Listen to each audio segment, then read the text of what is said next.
Later on, we marched on Washington, but not everybody was thrilled about that. Mr. Kennedy? Mr. Kennedy? Everybody knows that Bobby Kennedy was a big civil rights advocate, right? I mean, especially after his big brother died. But in the beginning, it took, well, just a little convincing.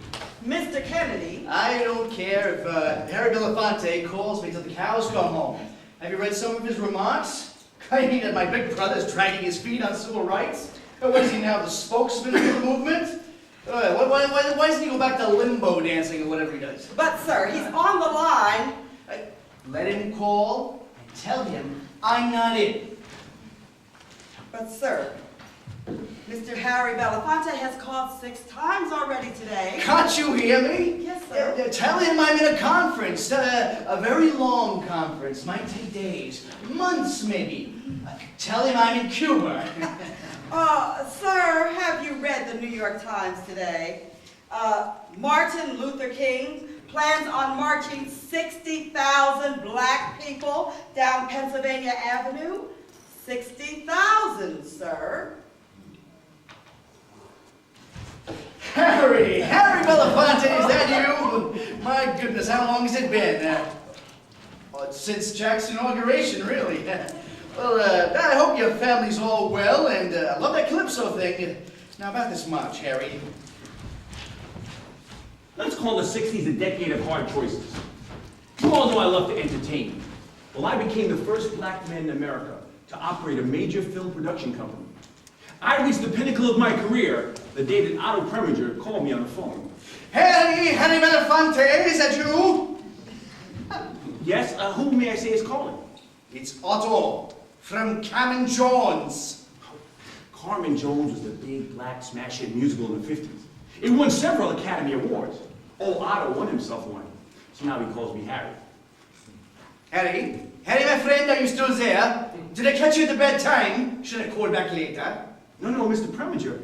No, it's fine. What can I do for you today? Have you read the script I sent you, Harry? It's the lead role in Porgy and Bess. This role will win you the Best Actor Oscar, I know it will. He had several Academy Awards, so he should know. So much shall it be, Harry. Any man would jump at this opportunity. So say yes to the opportunity of a lifetime. Do you know, it was the opportunity of a lifetime. But the script was full of stereotypes. I mean, just poor, happy, singing, lazy, drunk, lying, whoring Negroes. Stereotypes I prayed my baby daughter would never have to deal with. But still, the score was like wonderful. And this was Otto Preminger. Harry, are you still there? Yes, Mr. You know, then I had to think about it. I mean, what my mother used to tell me.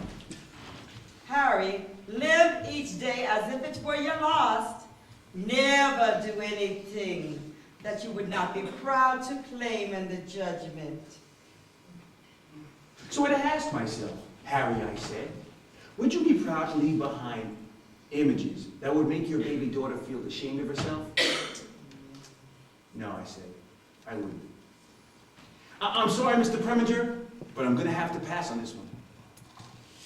Oh, well, sorry you feel that way, Harry. I hope you and your mother realize what you are doing to your career. You have a friend. You have a friend and you think you're tight. I mean, like you think you know. And then they go do something that makes you realize how they must have been thinking about you all along. Like, oh wow, how could you do that to me? I thought we were friends. Well, do you remember that Petula Clark thing? Let's call that my oh wow moment with America. Okay, I'll set the scene. We're taping the show. And one of those after the apocalypse things, very popular in Cold War America. I'll play me, Harry Belafonte, and she'll play Petula Clark. I can't stand you. I'm sick of the sight of you. Get out. But Jane, wait! I told you, it will never work. How long has it been? 2 years now? Well, it's been 2 years. Too long. But Jane, You can't! I've grown sick of your face. Your voice grates on my nerves. I'm done. Do you hear me? But Jane, don't you remember? Remember this. I never want to see you again. Not ever. Not even if you are the last man.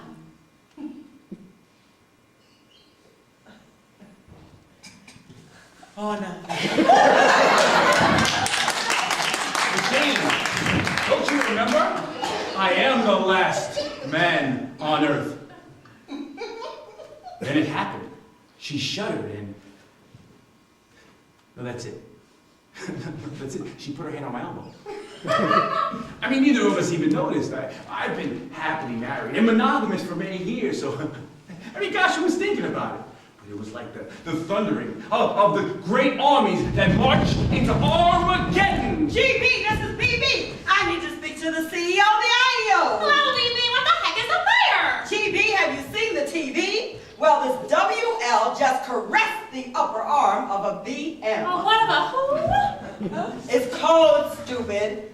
Petula Clark just suggestively robbed Harry Belafonte. On national television? No, on the elbow. The sponsors have called. The CEO of NBC has called. The censors have called. Well, as long as we haven't heard from the Vatican. What do you mean? I have the Pope on hold. You've got to do something. A white woman has never touched a black man on national television. My next producing job will be producing clean urinals in the executive washroom. If I'm lucky, do something. My agent, the director, the CEO's personal assistant ran onto the set and tried to explain to me the enormity of my lascivious elbow. I told him it's nothing. I'm the Calypso King. I'm the Day-O Man. I'm like the Pat Boone of black people. But Harry. But Harry, you're still black. Na na na na na na na na na na na na. That show produced instant hate mail. Oh, wow. How did they write hate mail so fast? As fate would have it, Petula Clark spoke up. Red. All the fuss. Well, if Harry goes,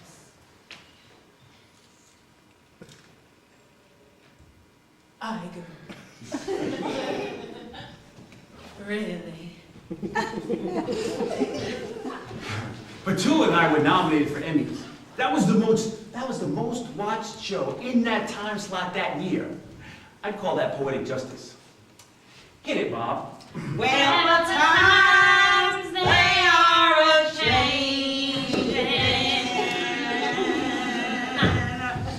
Then the mid-60s came, and no one booked me in concerts anymore. My record sales slipped. It seemed like the darkest day of the 60s for me is when my 13-year-old niece had the nerve to ask me, Calypso. Uncle Harry, what's Calypso? ouch. What killed Calypso? Rock and roll. And then reggae. My fans grew up and my music became, well, their parents' music. So I focused on important things, like UNICEF, like becoming ambassador to many third world countries, like bringing hip-hop to Cuba, like feeding the world. Do you remember I said that my life was defined by 3 fights? Well, the last one had many rounds, and one of those rounds was with the White House.